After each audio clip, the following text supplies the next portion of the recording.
Hello everyone and welcome back. In this lesson, we're going to go through selection workflows. I think it should be a pretty fun lecture because we're going to take all these pieces you've been learning and try to chain them together into something that's a much more realistic example of what you would do when you're working with GIS data. I don't plan to show you any new tools in particular, but I do plan to show you how you might chain them together into a workflow that you might find useful. So to start with, let's set up the scene here. I'm going to show you a little bit about the pre-processing I did to set this demo up, and then we'll get into the actual demonstration itself. So this gray and white raster in the background is a digital elevation model. You'll get really used to surfaces that look like this because they become very apparent of how mountains look.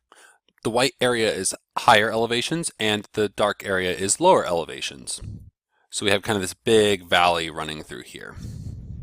If I turn the rivers back on, we can see that all the rivers feed right into this valley and out to here.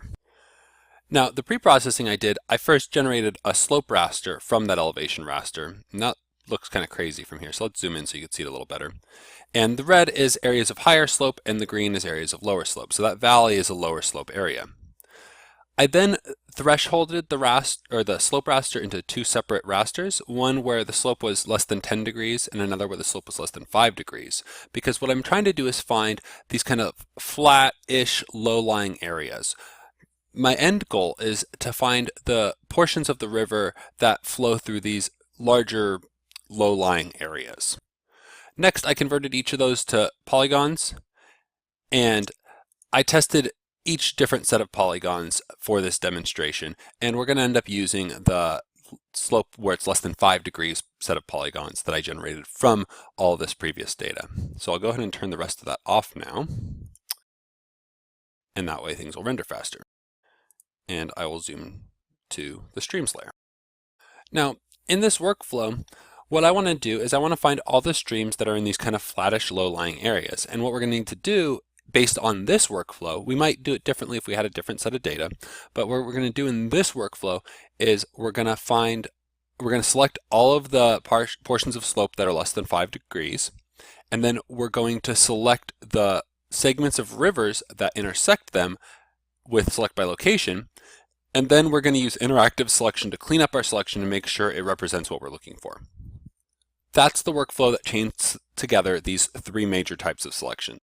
Okay, so let's start by selecting those flattish low-lying areas, and I'll do select by attributes on the slope less than 5 degrees polygon. And to begin with, we'll put in the grid code, which is the field of the converted raster to polygon. So it assigns the raster's pixel values to this field in the polygon. So grid code equals 1, because in the way that I converted it from raster to polygon and thresholded it, 1 means that it was less than 5 degrees in this case. That's not what you're trying to learn here. Just know that grid code equals 1 means in this instance that it is less than 5 degrees. So I'm selecting all of the polygons where it's less than 5 degrees. And if I apply this, I get a very large selection. And let's give it a try anyway. So I'm going to go to select by location now. And let's just swap these so we could kind of see everything here. I'll go to select by location, and I'm going to select the streams that touch that polygon, or those selected polygons. And I'm only going to use the selected features here, and we're going to use the intersection method, anything that touches one of these polygons. So I'll click apply. It's running the selection. And now, so we can see what streams we selected, I'm going to turn off the slope layer, and we'll turn back on the digital elevation model. And it looks like we selected almost every stream. So this wasn't that useful to us yet. There are a few streams in here that we didn't select. This one here and this one here. So let's try this again, but let's be a little more specific, because if we take a look, and let me turn off selections here. If we zoom in again and take a look, we can see that we have some really tiny little polygons with that low slope. So we're touching some of this stuff in here, even though it's not necessarily running through a low slope area. There's also a little bit of a data alignment issue we can see here. But for the most part, this isn't a fully low slope area. There's a much higher slope in here somewhere. So let's zoom back out. And now let's say that in order for it to be a low slope area of interest to us, we're really looking for area that is less than 5 degrees, but is also, maybe of some size. So let's say, and the shape area is greater than maybe 20,000 square meters. So we'll do apply, and we got many fewer polygons here. And if we zoomed in again, we could see that we're excluding most of these small polygons and only getting these larger low slope areas. So that's good. That's what we're interested in right now. So we're interested in these low-lying valleys, these large areas in this valley here, and these long kind of contiguous areas of low slope.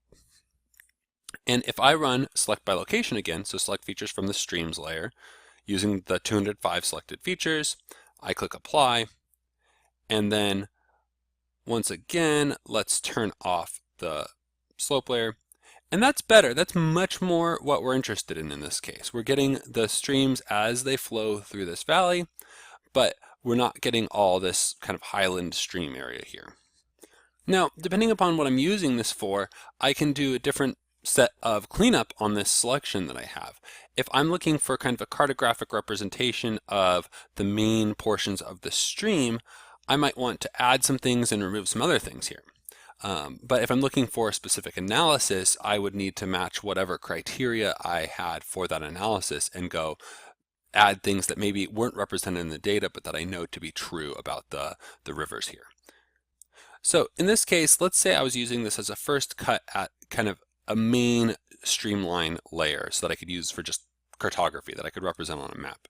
So I'm going to start using the interactive selection to clean up these extra spots around the edges that I wouldn't say are part of the main streamline here. So let's zoom in up here.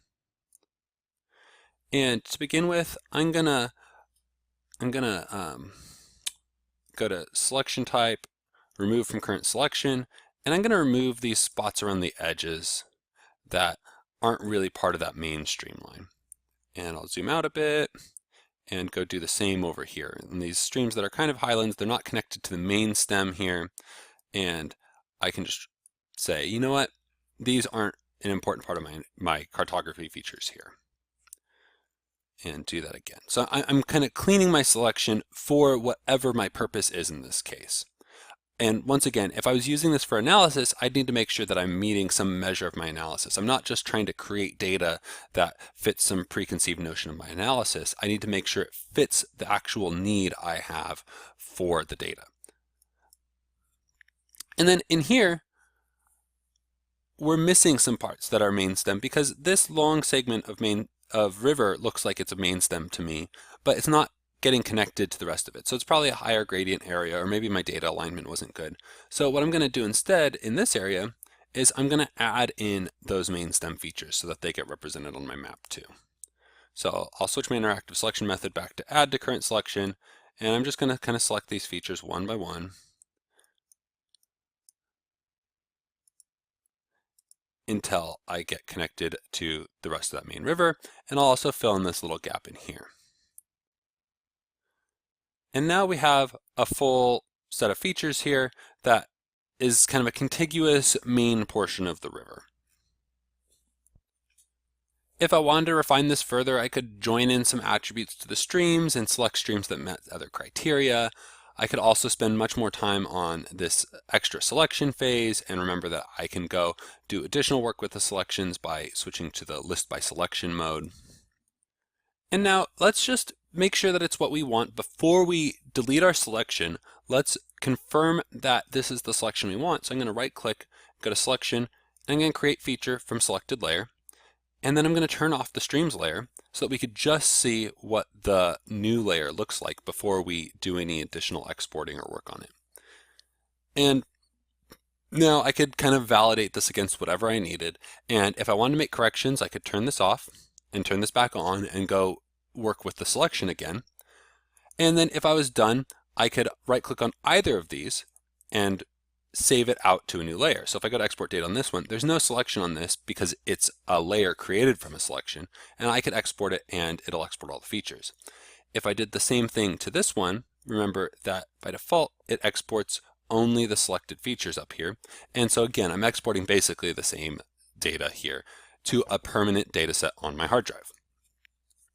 Okay, so That's it for this lecture. In this lecture, I showed you how to chain together the three major types of selection: select by attributes, select by location, and interactive selection, into a cohesive workflow to help you achieve a specific objective in your GIS. I hope that helps you put together these concepts into something that's useful for you. See you next time.